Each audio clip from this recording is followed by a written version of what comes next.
साधारण लेकिन कामयाब बचाव का उपाय मैं बताने जा रहा हूं अनिल जी। अगर इसको आप फॉलो करा देते हैं किसी भी पेशेंट को, तो मैं आयुर्वेद को माध्यम मान के, भगवान धन्वंतरी को माध्यम बना करके ये गारंटी लेता हूं कि उसको ब्लैक फंगस नहीं होगी। आप देखिए, आज के टाइम पे ये सबको ज्ञात है कि जब एक व्यक्ति कोविड का पेशेंट सेकंड वीक में पहुंच जाता है और बुखार लगातार चल रहा होता है, सांस लेने में दिक्कत हो रही होती है, तो मैं चिकित्सक हूं आयुर्वेदिक, लेकिन मैं भी मानता हूं कि उसको स्टेरॉइड्स की आवश्यकता होती है। स्टेरॉइड्स जो है वो देने पड़ते हैं। लेकिन आप एक तो वायरस की वजह से इम्यूनिटी डाउन हो गई, नंबर 2 पे स्टेरॉइड्स देकर के अपनी इम्यूनिटी डाउन कर दी, नंबर 3 अगर उस पेशेंट को कहीं कोमॉर्बिडिटी है, शुगर है, ब्लड प्रेशर है, किडनी पेशेंट है, हार्ट डिजीज है, तो वैसे ही वो कमजोर था। सो कहने का मतलब हर तरफ से इम्यूनिटी डाउन हो गई। अब ऐसे में आप देखिए, सबसे कॉमन रास्ता जहां पे ये फंगस जो घुसती है वो है मुंह। अगर आप उस पेशेंट को जिसको आपको स्टेरॉइड देने पड़ रहे हैं, चाहे वो होम आइसोलेशन में है और चाहे वो हॉस्पिटल में है, अगर उसको 3 चीजों का मंजन करा दिया जाए, 3 चीजें, कौन सी 3 चीजें? नंबर 1, फिटकरी की भस्म, जिसको हम स्फटिका भस्म बोलते हैं। यह हर आयुर्वेदिक स्टोर पर उपलब्ध है। आप नहीं उपलब्ध है, फिटकरी तो घर में हो ही जाएगी, कहीं से भी फिटकरी नाई के यहां से जाके ले आइए, उसको ला करके, और आप जो है, पहले मैं आपको बताता हूं फार्मूला, उसके बाद फिटकरी की भस्म कैसे तैयार करते हैं ये भी बताऊंगा। जी। तो आप इस स्फटिका भस्म जो है वो लीजिए। नंबर 2, घर की आपकी अपने किचन की हल्दी लीजिए, और नंबर 3, अपने ही घर के किचन का सेंधा नमक लीजिए। और मात्रा भी सुनिए, अगर आपने फिटकरी 1 भाग लिया, माना 5 ग्राम लिया, तो आपको हल्दी 2 भाग यानी 10 ग्राम लेना है, और सेंधा नमक 4 भाग यानी कि 20 ग्राम लेना है। तो फिटकरी की भस्म 5 ग्राम, हल्दी 10 ग्राम और सेंधा नमक 20 ग्राम, और इन तीनों को मिला दीजिए, तैयार हो गया एंटी फंगल कौन सा? ब्लैक फंगस नाशक मंजन। वाह वाह। और आप अनिल भाई इसको पानी में, और अगर हो सके तो 2 बूंद सरसों का तेल मिलाकर के पेस्ट बनाएं, और अपने मसूड़ों पे इसको सुबह जैसे मंजन करते हैं। और मैं जो 3 चीजों का नाम ले रहा हूं, गांव में तो इस चीज का मंजन किया जाता है आज भी। फिटकरी, हल्दी और नमक का मंजन किया जाता है। तो सरसों के तेल में मिला करके अपने मसूड़ों पे लगा ले, और 2 मिनट बाद गर्म पानी से कुल्ला कर दें। आप दिन में 1 बार ऐसा कर लीजिए। अगर मुंह में ये फंगस आ जाए तो आप बताइएगा। नहीं, ये क्या सिर्फ मरीजों को ही कराएं या सामान्य लोग भी कर सकते हैं? अरे मैं कह रहा हूं कि आप सामान्य तो छोड़िए, आप ये अगर करने वाला व्यक्ति है तो उसको 100 साल बाद भी उसके दांत नहीं हिलेंगे, उसके मुंह में कोई कैविटी नहीं बनेगी, कोई कीड़ा नहीं लगेगा, कोई पायरिया नहीं होगा, और पूरे शरीर के टॉक्सिन्स जो है वो तेल बाहर निकाल लेता है। तो वो छोड़िए। लेकिन अभी तो हमारा इश्यू ये है कि ब्लैक फंगस, स्पेशली जो हम कहते हैं कि जो स्टेरॉइड्स पे पेशेंट हैं या डायबिटिक पेशेंट हैं, या आप कोविड से ठीक होकर घर पहुंच गए और पता लग रहा है कि 10 दिन बाद आपको जो है ब्लैक फंगस से आपकी डेथ हो गई। तो पहले तो आप इसको समझिए कि यह ब्लैक फंगस ना हो तो स्टेरॉइड्स आप ले रहे हैं, तो आप ये मंजन भी शुरू कर दीजिए। सिंपल सा फार्मूला, ये मंजन का, एक मिनट मेरी बात सुनिएगा। मैं अपने दर्शकों को बता दूं, जो डॉक्टर परमेश्वर अरोड़ा ने बताया, बहुत ही सिंपल फार्मूला है कि जब भी अगर आप कोविड पेशेंट रहे हैं तो आप 3 चीजों का मंजन करें, फिटकरी भस्म और हल्दी और सेंधा नमक। कैसे करना है ये आपने देख लिया। जी डॉक्टर परमेश्वर अरोड़ा, ये स्फटिक भस्म बनाए कैसे? जी देखिए, स्फटिका भस्म जो है, फिटकरी आप लाइए छोटा सा टुकड़ा, और उसको ला करके अपने घर पे तवा के ऊपर आप नीचे से अपना जो है गैस ऑन कर दीजिए हल्की आंच पे, और तवे पे रख दीजिए। ये तवे पे क्या होता है कि पहले ये सारा पानी बन जाएगा फिटकरी का। उसको आपको चलाना नहीं है बिल्कुल भी। अगर आपने एक बार भी चम्मच वहां पे लगा दिया तो समझो फिटकरी खराब हो जाएगी। ये एक फिटकरी भस्म बनाने की ब्यूटी ये है कि इसको आपको चलाना ही नहीं है, और उसके बाद में धीरे धीरे वो पानी सूखना शुरू होगा, और वो धीरे धीरे सूख करके नीचे से सूखना शुरू होगा, ऊपर तक सूख जाएगा। एक छोटे डले को भी तैयार होने में आधा घंटे से लेकर 45 मिनट तक लग सकता है। लेकिन उसके बाद वो बताशे की तरह जैसे होता है, बिल्कुल हल्का रोटी जैसे फूलती है, ऐसे फूल के अपने आप ही तवे से अलग हो जाएगा। मैं फिर बार बार एक चीज बता रहा हूं, आप फिटकरी को तवे के ऊपर रखिए, और एक बार भी लास्ट तक कभी भी आपने इसको चलाना नहीं है। वो अपने आप ही पहले ऐसा लगेगा तवे पे पूरा चिपक गया, ये तो ये पानी चिपक गया, और उसके बाद में धीरे धीरे अपने आप ही छुट करके एकदम रोटी की तरह ऐसे आप ऐसे जरा सा भी चम्मच मारेंगे तो वो दूर जाके गिरेगा, मतलब इस तरह से अपने आप ही छोड़ देता है वो। तो और जैसा बन जाएगा। बिल्कुल बिल्कुल एकदम रोटी, फूली रोटी जैसा बन जाता है। तो डला वो हो गया स्फटिका भस्म। और नहीं तो चुप करके स्फटिका भस्म 20-25 रुपए की जो है पंसारी के यहां से लाइए, घर भर कीजिए, आपका 10-15 ग्राम जो मुझे लगता है 20 रुपए की भी नहीं होगी, 15 रुपए की होगी, महीना भर पूरे घर भर मंजन कीजिए, कोई दिक्कत नहीं है। तो सर ये आपके मुंह का बचाव हो गया। दूसरा, नाक का बचाव कैसे करें? नाक का बचाव करने के लिए आपने स्टीम लेनी है, स्टीम, प्लेन वाटर, गर्म पानी की स्टीम लेनी है, और स्टीम लेकर के आप 2 बूंद सरसों का तेल सुबह और 2 बूंद सरसों का तेल शाम को नाक में डाल दीजिए। जी अनिल भाई, जहां तेल होता है वहां फंगस नहीं होती। हमारा अचार हमारे घर में हमारी महिलाएं तैयार करती हैं, उसमें कोई प्रिजर्वेटिव नहीं मिलाती, केवल जब तक वो तेल से भरा रहता है और अंदर आम की सब अचार वचार रहता है, कभी फंगस नहीं लगती। और वो अचार जिसमें तेल का प्रयोग नहीं, सूखा अचार भी तैयार होता है, उसमें फंगस लग जाता है। ये किचन मास्टर्स जो है हमारे घर में, हमारे जो माताएं बहनें हैं, उनको पता है इससे निपटने का तरीका। सिर्फ डॉक्टर परमेश्वर अरोड़ा ने उसको जो चिकित्सीय एक दिशा दी है। डॉक्टर परमेश्वर अरोड़ा, ये कोविड के पेशेंट्स और सामान्य लोग कोई भी कर सकता है, जैसा कि आप कह रहे हैं। सर आप नाक में तेल डालिए अनिल भाई, आपके बाल काले घने ये ऐसे रहेंगे, आपकी आंखों की रोशनी बढ़ेगी, आपके कानों से सुनने की शक्ति बढ़ेगी, आपको कभी नजला जुकाम नहीं होगा, आपको नींद अच्छी आएगी।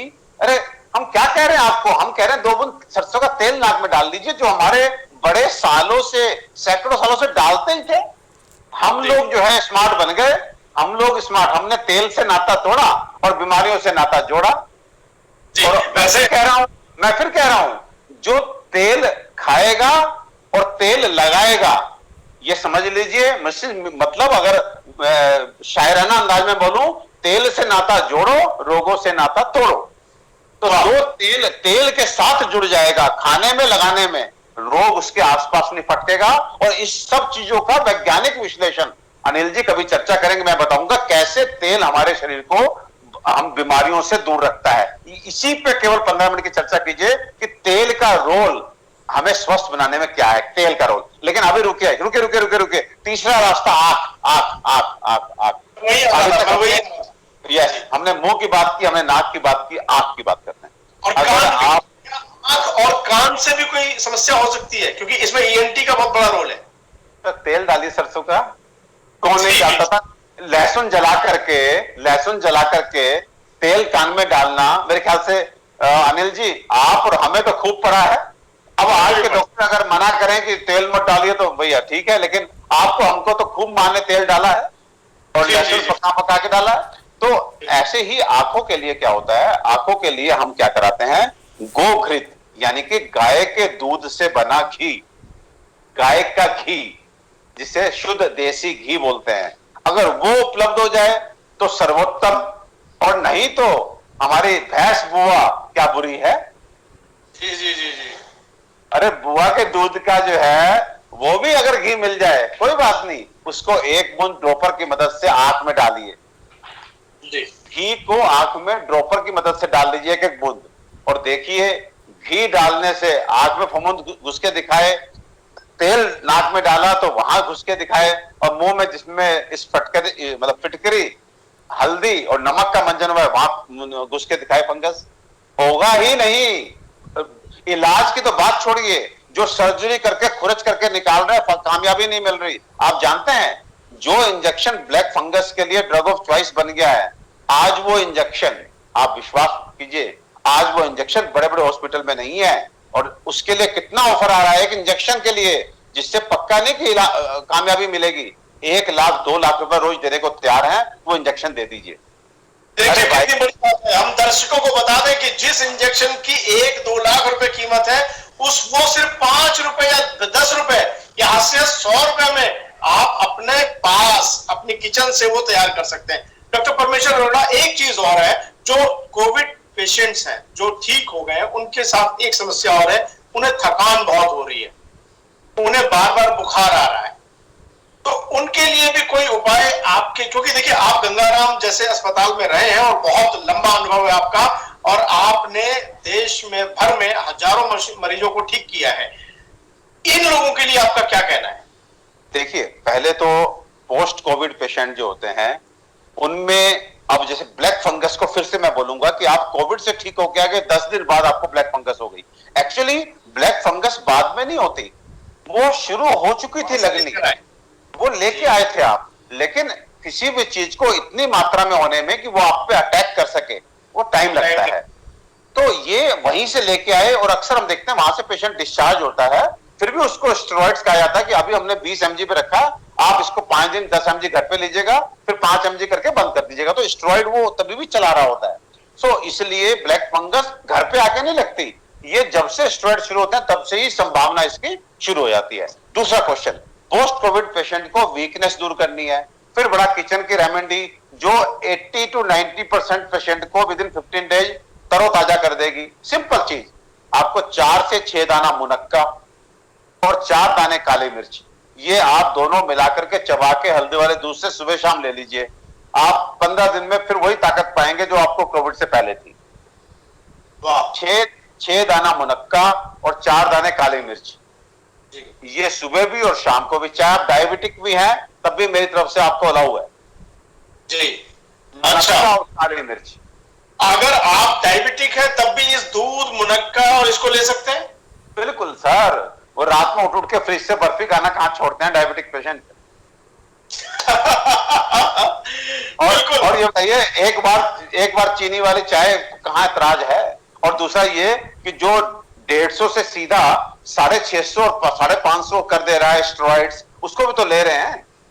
जी जी जी जी। और ये बुखार को कैसे काबू करें, क्योंकि बार बार लोगों को बुखार आ रहा है? देखिए, अगर 1 महीना हो गया आपको और बुखार नहीं उतरा, तो आपको 2 आयुर्वेदिक औषधियां इसमें बहुत कामयाब हैं। पहली है जय मंगल रस। आप किसी आयुर्वेदिक चिकित्सक से मिलकर के जय मंगल रस, इसे हम बोलते हैं औषधि फॉर जीर्ण ज्वर। जब बुखार लंबा खिंच जाता है तो वहां पर जय मंगल रस देके हमने 3-3 महीने के बुखार 1 हफ्ते में उतारे हैं, वो खत्म हो जाता है बिल्कुल। तो जय मंगल रस। और दूसरी औषधि, अगर जय मंगल ना उपलब्ध हो सके किसी वजह से, अब दूर दराज है ना मिल सके, तो बसंत मालती रस, सुहाना बसंत मालती रस, ये दूसरी औषधि है जो इस तरह के पेशेंट को लेनी चाहिए। तीसरा बसंत मालती रस, बसंत मालती रस।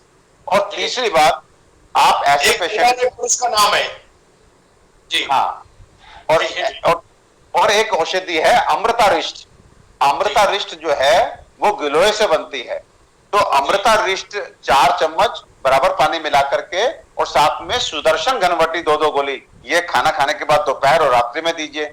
देखिए बुखार उखार सब उतर जाएगा। बिल्कुल। देखिए, ब्लैक फंगस नहीं होगा अगर आपने मंजन किया। आंखें संभल जाएंगी, जुबान मुंह संभल जाएगा, नाक संभल जाएगी, कानों का ध्यान रखें, सरसों का तेल इस्तेमाल करें। और लंबा बुखार आए तो डॉक्टर परमेश्वर अरोड़ा है ना, इन्होंने जो बताई है दवाएं, आयुर्वेद की अचूक औषधियां, उनको आजमाएं। परमेश्वर अरोड़ा जी कहते हैं ना, इन दिना तक परमेश्वर दाई पर उत्साह है। तो इस बार मुझे लगता है डॉक्टर भी परमेश्वर, इस बार डॉक्टर अनिल जी, भरोसा इस वाले परमेश्वर का नहीं है, ऊपर वाले परमेश्वर का है, नंबर 1। नंबर 2 आयुर्वेद का है। जी जी। देखिए, ये पेंडेमिक हमें ये सिखा करके गया है कि हमें जो